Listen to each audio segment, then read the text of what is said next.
ఎవరో రాయి వేయించారు అనేదైతే కన్ఫర్మ్ అయిపోయింది.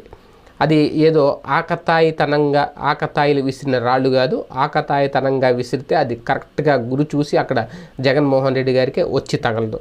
ఖచ్చితంగా మంచి ఎక్స్పర్ట్లు, మంచి ట్రైనింగ్ ఉన్నవాళ్ళు ఆ రాళ్ళు విసిరారు. అందుకే అక్కడ ఎవరికి తగలకుండా అది డైరెక్ట్గా వచ్చి జగన్మోహన్ రెడ్డి గారికి తగిలిందంటే గురి ఎంత కరెక్ట్గా ఉందో అర్థమవుతుంది. అయితే ఇక్కడ విషయం ఏంటంటే, ఈ రాయి వేయించి చాలా పెద్ద తప్పు చేశారు ఆ సూత్రధారులు ఎవరైతే ఉన్నారో, కీలక పాత్రధారులు ఎవరైతే ఉన్నారో వాళ్ళు తగిన మూల్యం చెల్లించుకోక తప్పదు. అది కూడా ఎన్నికలకు ముందు, అది కూడా జగన్మోహన్ రెడ్డి గారి మీద రాయి వేయించడం అంటే అది మామూలు సాహసం కాదు, చాలా పెద్ద సాహసమే చేసేసారు. ఓకే, వాళ్ళ విషయంలో సక్సెస్ అయ్యారని అనుకోవచ్చు, వాళ్ళ ప్రయత్నం సక్సెస్ అయ్యిందని అనుకోవచ్చు.